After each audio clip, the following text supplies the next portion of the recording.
अ, कोटा जैसी जगहों पे जहाँ पे कोचिंग होती है, वहाँ से आजकल बहुत डिस्टर्बिंग न्यूज़ आ रही है कि स्टूडेंट्स के सुसाइड की न्यूज़ काफ़ी ज़्यादा आ रही है। तो इस बारे में क्या किया जा सकता है, इस बारे में बात करेंगे इस वीडियो में। अ, देखिए, कोटा जैसी जगहें बहुत सारी हैं हमारे देश में जहाँ पे बच्चे एंट्रेंस की तैयारी करने जाते हैं। छोटे बच्चे 16, 17, 18 साल के बच्चे, कोई आईआईटी की तैयारी कर रहा है, कोई मेडिकल की तैयारी कर रहा है। और वहाँ पे इस प्रकार की जब चीज़ें होती हैं तो एक बहुत मन में क्वेश्चन आता है कि किया क्या जाए। माँ बाप, बहुत सारे लोग ऐसे भी हैं जो बहुत सपोर्टिव हैं, बट उनको भी समझ नहीं आता कि क्या करें जिससे ऐसी चीज़ें से बच सकें। तो मुझे लगता है कि ये स्टूडेंट्स के साथ, स्टूडेंट का मेंटल हेल्थ जो है या स्टूडेंट्स में सुसाइड का जो इशू है, इसको हमें एक पूरा प्रॉपर पर्सपेक्टिव में देखना पड़ेगा, एक प्रॉपर तरीके से देखना पड़ेगा। क्योंकि सिर्फ ये एक साइकोलॉजिकल प्रॉब्लम नहीं है, उसके सोशल एस्पेक्ट्स बहुत स्ट्रॉन्ग हैं, उसमें बहुत सामाजिक कारण भी हैं। हमारे देश में अभी भी बहुत गरीबी है, और एक middle class, lower middle class का इंसान या फिर एक गरीब घर का बच्चा जब एक सपना देखता है बेटर होने का या अपनी लाइफ में बेटर बनने का या परिवार के लेवल को उठाने का, तो उसके पास एक ही तरीका होता है, अच्छे से पढ़ाई करके कुछ बड़ा करना। और बड़ा करना मतलब या तो किसी अच्छे इंजीनियरिंग कॉलेज में घुस जाना आईआईटी जैसे, या फिर किसी अच्छे मेडिकल कॉलेज में घुस जाना।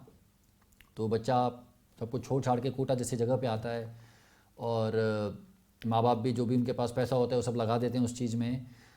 और अब बच्चे पे बहुत बड़ा प्रेशर है। प्रेशर हमेशा माँ बाप का नहीं होता है। इनफैक्ट बहुत सारी केसेस में प्रेशर माँ बाप का बिल्कुल नहीं होता है। माँ बाप तो बोल देते हैं कि बेटा तुम्हें जो करना है कर लो, जो सही लगे वो कर लो। माँ बाप को कई बार बिना बात के भी बदनाम किया जाता है। सबसे बड़ा प्रेशर अपने खुद का होता है। मुझे याद है जब मैं मेडिकल की पढ़ाई कर रहा था, मेडिकल की तैयारी कर रहा था, मुझे कभी मेरे माँ बाप ने नहीं बोला कि पढ़ाई करो ठीक से आके। बट मेरे को खुद ही इतना ज़्यादा स्ट्रॉन्ग फीलिंग थी कि यार कुछ भी हो जाए जीवन में, डॉक्टर तो बनना ही बनना है, कि मैंने अपने ऊपर जो प्रेशर डाला वो मुझ पर कोई क्या डालेगा। और ऐसी ही चीज़ है, ज़्यादातर बच्चे जो हैं वो अपने ऊपर ही खुद बहुत प्रेशर डालते हैं। क्यों प्रेशर डालते हैं? क्योंकि उनके दिमाग में एक ही चीज़ है कि यही करके मेरा जीवन संभल सकता है और मेरे परिवार का जीवन संभल सकता है, और कोई रीज़न नहीं है और कोई तरीका नहीं है। सुसाइड के बारे में जब हम मेडिकली बात करते हैं, जब सुसाइड की थ्योरीज के बारे में बात करते हैं क्यों होता है, तो एक थ्योरी ये कहती है कि सुसाइड एक तरीके का प्रॉब्लम सॉल्विंग है। प्रॉब्लम सॉल्विंग मतलब इंसान एक ऐसी सिचुएशन में जाके अटक जाता है जहाँ पे उसको दिख रहा होता है कि ये 3-4 रास्ते उसके पास हैं और उसको उनमें से एक चुनना होता है। अब आप इमेजिन करिए एक ऐसे बच्चे का मेंटल सिचुएशन, जिसके एंट्रेंस एग्ज़ाम 3-4 महीने में आने वाला है, उसकी शायद पढ़ाई अच्छे से नहीं हुई है और शायद वो कॉन्फिडेंट फील नहीं कर रहा है। अब उसके मन में आ रहा है कि यार एंट्रेंस तो पास होगा नहीं। एक ऑप्शन है घर जाने का और बताने का कि मुझसे एंट्रेंस पास नहीं हुआ, और इतने पैसे भी लग गए, इतना भी समय भी लग गया, एंट्रेंस पास नहीं हुआ। एक ऑप्शन है फिर से पढ़ाई करने का, ये सब पूरा पूरा जो स्ट्रगल था उसको फिर से करने का। और फिर उसके दिमाग में आता है कि एक ऑप्शन है सबको ख़त्म कर लेने का। और कुछ केसेस में वो कहता है कि बाकी दोनों ऑप्शन से अच्छा ऑप्शन जीवन ख़त्म कर लेना ही है। और ऐसे केसेस में सुसाइड्स हो जाते हैं। अब हम क्या कर सकते हैं? हमें हमारा एक एक प्राइमरी एम होना चाहिए कि हमें अपने देश के बच्चों को समझाना पड़ेगा कि भाई ये जो 2-3 ऑप्शन तुम्हारे साथ है, उसके अलावा एक चौथा ऑप्शन भी है कुछ और कर लेने का। और कुछ और कर लेने में भी जीवन में सफल होने की उतनी ही संभावना है जितने कि मेडिकल या इंजीनियरिंग में जाने की बात है। और ये सिर्फ मेडिकल इंजीनियरिंग की बात नहीं है। यदि आप एक आईएएस के एस्पिरेंट हैं या फिर आप किसी और भी चीज़ के एस्पिरेंट हैं, आप तैयारी करते करते करते करते उस दुनिया में इतना खो जाते हैं कि आपको वही बच्चे आसपास दिखाई देते हैं जिनका सिलेक्शन हो गया, उनके आप यूट्यूब पे वीडियोस देखते हैं, आपको लगता है कि जीवन का एक ही तरीका है ये एग्ज़ाम। जबकि रियलिटी में ऐसा होता नहीं है। जब आप, जैसे हम लोगों की उम्र में जब आप आते हैं तो आप देखते हैं कि अरे तो बहुत सारे तरीके हैं, बहुत लोग बहुत डिफरेंट डिफरेंट चीज़ें करके आगे बढ़े हैं जीवन में। ये बात कि मेडिकल, इंजीनियरिंग, आईएएस के अलावा भी बहुत सारे तरीके हैं और ऑप्शंस हैं जिसको यूज़ किया जा सकता है, ये हमें बच्चों के मन में डालना पड़ेगा। मोटिवेशन देने से ही क्या होता है? मोटिवेशन में तो आप उसको और बोलते हैं ना कि भाई तुम्हें यही करना है।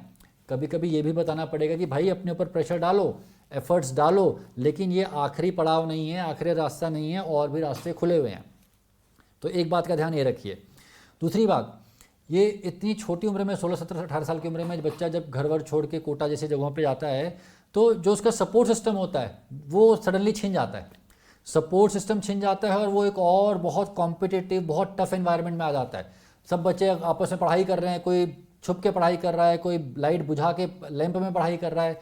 उस कॉम्पिटिटिव माहौल में चला जाता है, और जो उसका सपोर्ट सिस्टम था, जो माँ थी, जो फादर थे, जो भाई बहन थे, वो सब छिन जाते हैं।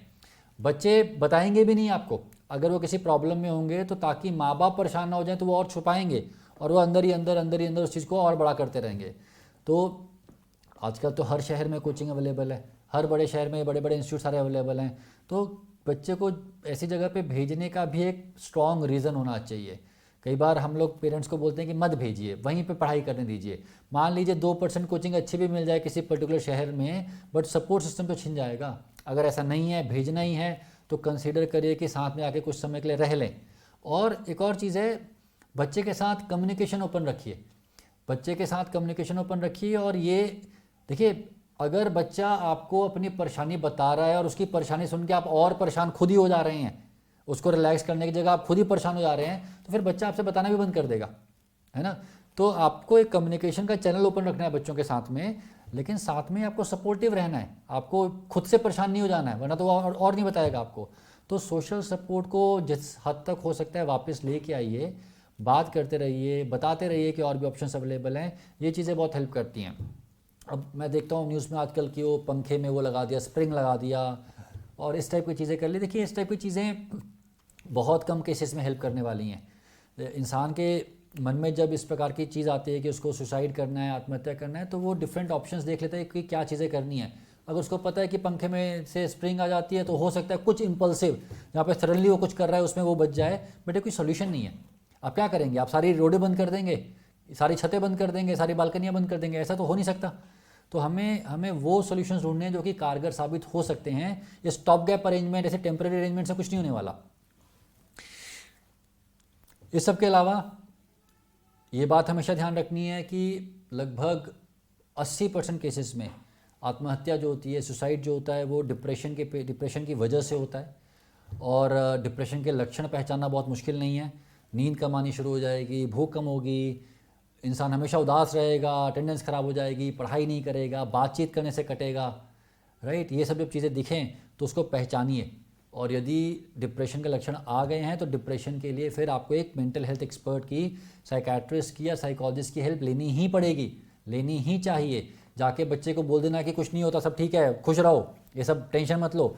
जब आप ऐसे जाके बड़ी बड़ी बातें किसी बच्चे के सामने करते हैं तो बच्चा आपके सामने मुस्कुराता है, बच्चा आपके सामने मुस्कुराता है क्योंकि वो भी चाहता है कि कन्वर्सेशन ख़त्म हो जाए। लेकिन ऐसा नहीं है कि आपने एक पिक्चर की तरह आके आपने एक अच्छी बात बोली और उसकी पूरी ज़िंदगी बदल गई, ऐसा नहीं होता है। तो इस बात को ध्यान रखिए कि इस तरीके से उसकी समस्या को इग्नोर कर देना या फिर उसको एक तरीके से रजिस्टर ही ना करना, ये कोई सोल्यूशन नहीं है। तो यदि सिम्टम्स आ रहे हैं तो जाके एक्सपर्ट से हेल्प लीजिए। तो ये कुछ चीज़ें ऐसी हैं जो कि अगर आपके बच्चे या आप खुद से जाके किसी जगह पढ़ाई कर रहे हैं एंट्रेंस की, उसमें आपको परेशानी आने पे आपको हेल्प मिल सकती है। और प्रयास यही रहता है कि मानसिक समस्याओं के बारे में जितनी बात कर पाएँ, जितना जो हमें आता है वो शेयर कर पाएँ, उतना करें। और लास्ट में ये बोलूँगा कि किसी प्रकार की समस्या आने पे प्लीज़ डॉक्टर से मिलिए। जिस भी शहर में रहते हैं, जहाँ पे भी रहते हैं, वहाँ के डॉक्टर से मिलिए, हेल्प लीजिए। ये चीज़ें ठीक हो जाती हैं, सिम्टम्स बहुत इम्प्रूव हो जाते हैं, लाइफ वापस ढर्रे पे आ जाती है, ज़िंदगी आगे बढ़ती रहती है। बस मदद मांगने की बात है तो मदद लीजिए। धन्यवाद, शुक्रिया। अगर आपको डिप्रेशन की समस्या है तो आप डॉक्टर प्रवीण त्रिपाठी से सीख सकते हैं कि डिप्रेशन के पेशेंट्स में काउंसलिंग कैसे की जाती है और उन टेक्निक्स को यूज करके डिप्रेशन से बाहर निकलने की जर्नी को शुरू कर सकते हैं। स्क्रीन पर दिए कार्ड को क्लिक करें या फिर डिस्क्रिप्शन में दिए लिंक को क्लिक कर डॉक्टर प्रवीण त्रिपाठी के कोर्स में एनरोल करें।